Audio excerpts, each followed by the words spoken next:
ليظهره على شاعر العديان. أشهد أن لا إله إلا الله وحده لا شريك له الملك الحق المبين، وأشهد أن سيدنا ونبينا محمدا عبده ورسوله المبعوث صادق الوعد العمين.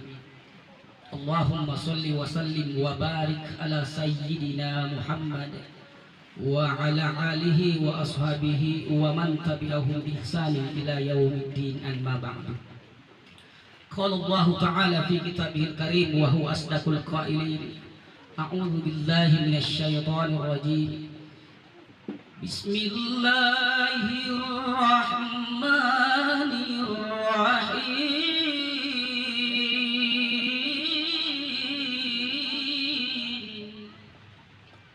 ولنبلونكم بشيء من الخوف والجوع ونقص من الأموال والأنفس والثمرات وبشر الصابرين.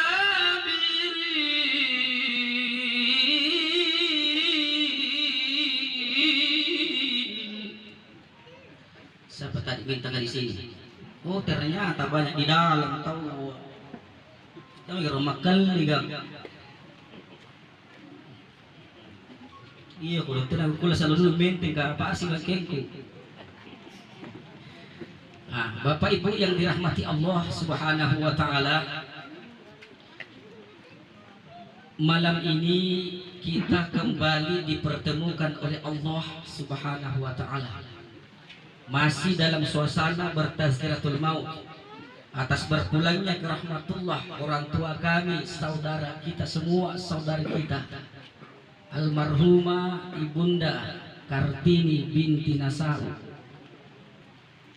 Beliau adalah orang yang sangat baik dan kita bisa buktikan karena kebaikan beliau selama hidupnya. Rajin datang bertazkiratul maut, rajin datang kalau ada orang tertimpa musibah, Pak, maka Allah perlihatkan, Allah buktikan. Malam ini Masya Allah jalanan ditutup, rumah penuh, betul? Itu salah satu bukti kalau almarhumah itu adalah orang yang baik selama hidupnya. Yang kedua, ibu bapak, beliau meninggal malam Jumat. Dalam hadis yang diriwayatkan oleh Imam Bukhari kata Nabi, "Ma min mu'min yamutu yaumal jum'ah wa lailatal jum'ah illa waqahu Allahu min azabil qabr." Tidaklah seorang mukmin yang meninggal pada malam Jumat atau pada hari Jumat illa waqahu Allahu min azabil qabr, kecuali Allah membebaskan dia dari azab kubur. Hadisnya riwayat Bukhari sahih. Almarhumah wafat malam Jumat. Saya pulang ceramah waktu itu Isra Mi'raj, maka jam 12 lewat start berangkat ke Madinah. Sampai di sini jam 2 dini hari. Setengah 8 pagi saya kembali berangkat ke Makassar. Istri saya simpan dan anak-anak. Kenapa? Karena ada 4 jadwal hari Jumat itu, Pak, dan tidak mau semua kalau saya carikan pengganti. Dia bilang, "Ustaz, jauh-jauh sebelumnya saya sudah hubungi, maka saya tidak menerima naib." Terpaksa saya beradu mati. Apa boleh buat, Pak? Alhamdulillah, jadwal yang pertama jam 10 sampai di rumahnya orang pas kurang 5 menit jam 10.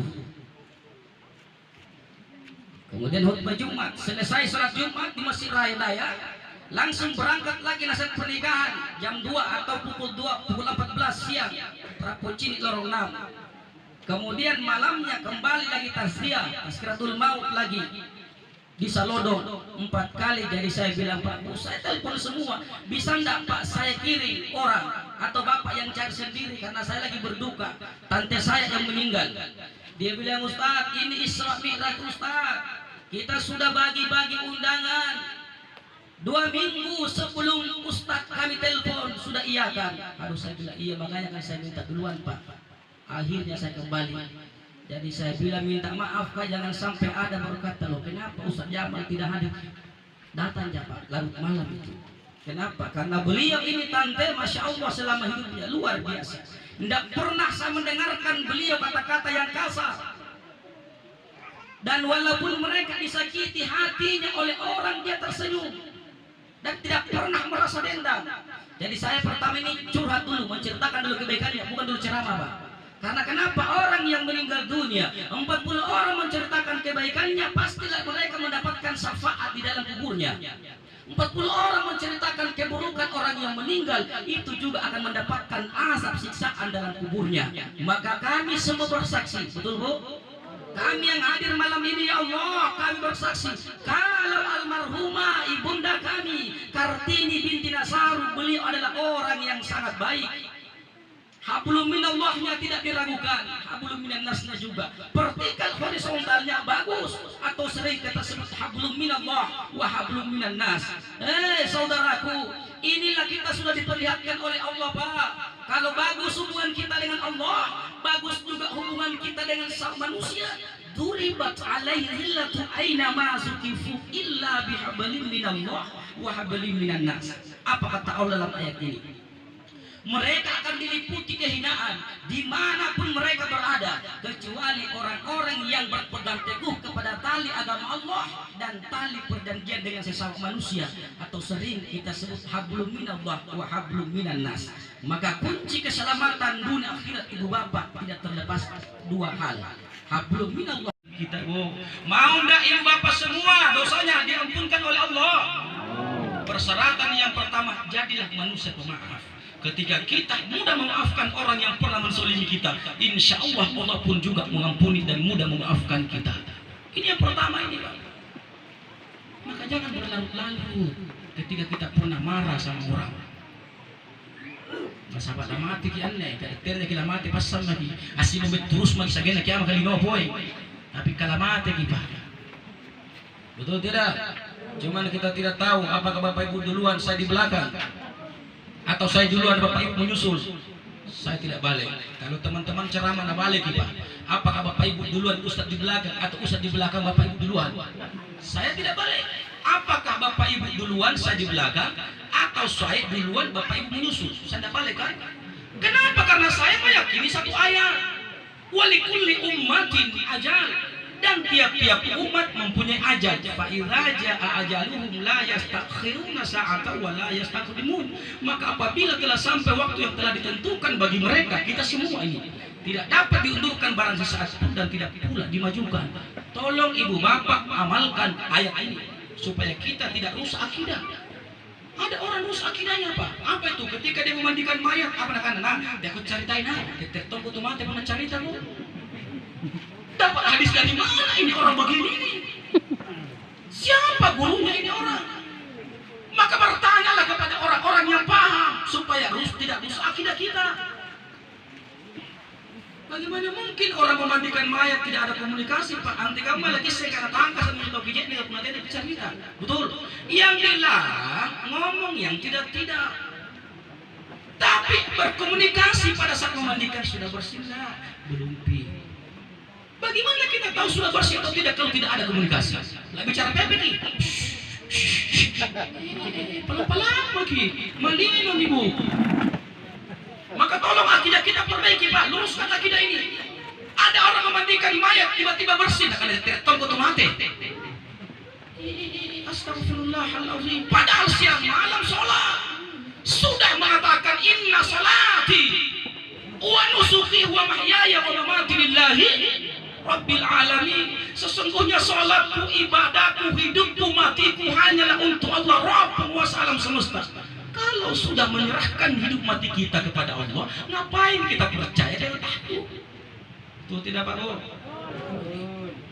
Jadi kita pertama ini, andai kata selama hidupnya almarhumah pernah melakukan kesalahan, tutur kata atau tingkah laku dan perbuatannya, teman-teman yang sama-sama jual di pasar Bu ya, atau teman-teman majelis taklimnya, tolong buka pintu lebar-lebar ibu, pintu maaf.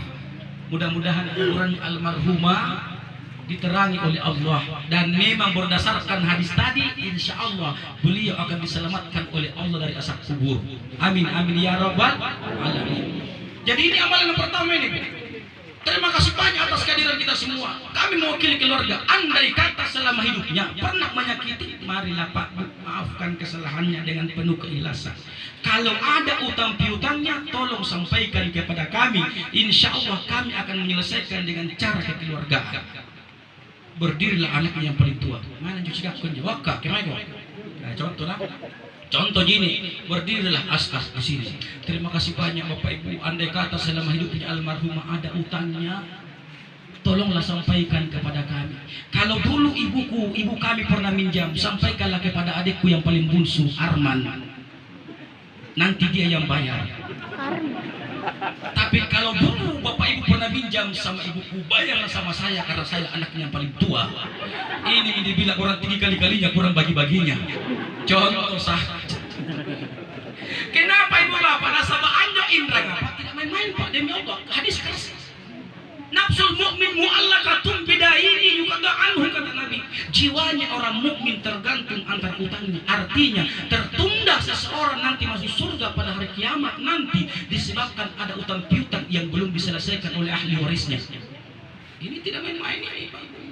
Kenapa? Di akhirat nanti tidak ada dirham, tidak ada dinar, tidak ada dolar, tidak ada rupiah. Apa yang kita pakai bayar utang nanti? Amal soleh yang ibu bapak kerjakan selama hidupnya ketika di dunia. Maka saya sering sampaikan ini kalau di Makassar, sekecil apapun utang kita, tolong jangan ditutup-tutupi. Kasih tahu suami kita, Bapak 5 bulan kena cicilan itu sama tetangga tak? Contoh. Kalau utang banyak ibu, itu terkadang ada kwitansinya, ada buktinya yang bisa dipertanggungjawabkan, betul?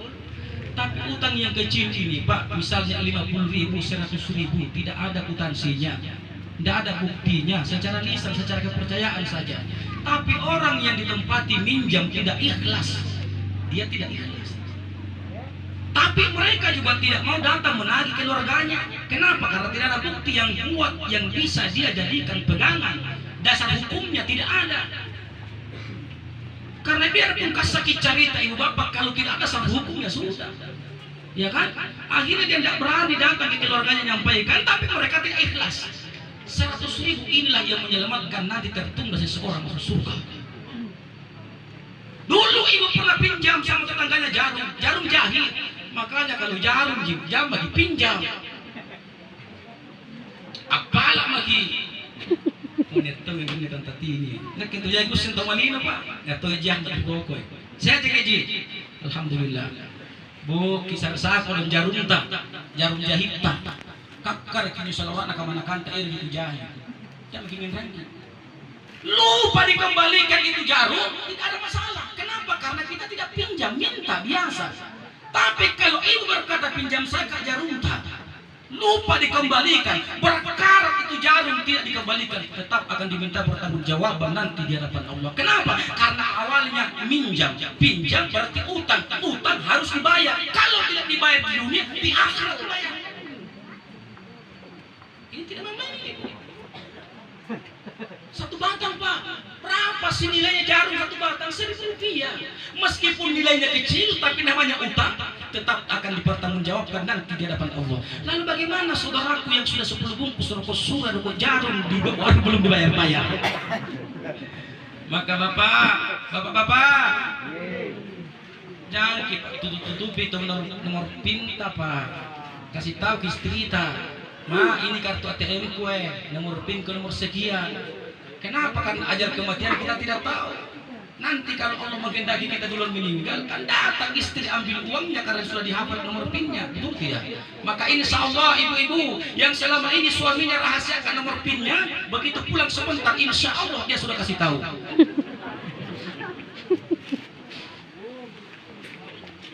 kita kembali ibu bapak yang dirahmati Allah Subhanahu Wa Taala. Ngapa bagus sih? Nah, kita kembali tadi. Amalan yang pertama, mohon ampunkan kepada Allah, minta maafkan kepada sama manusia, selesaikan kalau ada utang piutangnya. Berbicara utang ada dua, ada utang berupa materi, ada juga utang kita kepada Allah. Contoh, kalau lulus ke anakku polisi, lulus ke anakku tentara, lulus ke anakku masuk di Unhas kuliah atau di Politeknik Negeri Ujung Pandang. Malam ini juga banyak Pak datang anak-anak dari Politeknik Negeri Ujung Pandang sama anakku temannya. Kenapa? Karena dia bilang tantenya neneknya yang meninggal takziah, maka datang juga, masya Allah. Jadi memang malam ini banyak orang Pak. Nah, ibu bapak yang dirahmati Allah Subhanahu Wa Taala. Nah ini pertama ini dia sampaikan, Bu, tidak tidur jadi kan?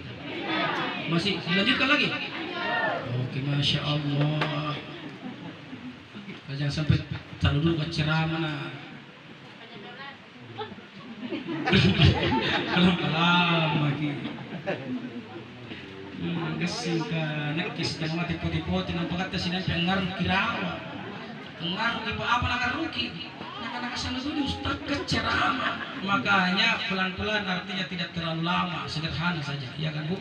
Makanya saya ceramah itu Pak di mana-mana. Saya ceramah di Jalan Sambalungi Baru, Kota Bone, dipanggil oleh Profesor Dr. Muhammad Mustajid. Beliau adalah prokter muda kelahiran 79, pakar hukum. Saya ceramah 3 faktor yang selalu saya perhatikan. Makanya kalau saya ceramah itu gelisah, kata putar ke kiri kanan, perhatikan kondisinya jamaah. Pertama, kalau sudah gelisah di tempat duduknya, sekarang dia lagi semua rapi-rapi menghadap ke Ustaz. Kenapa? Karena memandang wajahnya Ustaz itu dapat pahala sedekah. Dan saya juga akan bersedekah kepada Bapak Ibu. Apa sedekahku? Tersenyum Bapak. Dan sedekah itu senyummu kepada saudaramu, tabassum kata Nabi. Senyummu kepada saudaramu itu adalah sedekah. Makanya kalau mau ke awet muda, sering-sering kita senyum. Saya pernah baca buku Pak. Ternyata kalau ada seorang istri yang cepat marah sama suaminya, satu kali marah, mengetahui di bumi mana ia akan mati. Itu secara syariat. 3 rahasia kematian. Yang kedua, ada 3 golongan tidak akan pernah dipandang oleh Allah pada hari kemudian. Tidak akan diajak bicara oleh Allah dalam kurun dibombe oleh Allah. Ingat tidak banyak baru sebentar pilih. Yang ketiga, bekal menghadapi kematian. Yang keempat, belajar mati. Belajar mati. Yang kelima, ada 4 amalan yang dilakukan keluarga almarhum atau almarhum bisa membantu dia di alam barzakh. Yang keenam,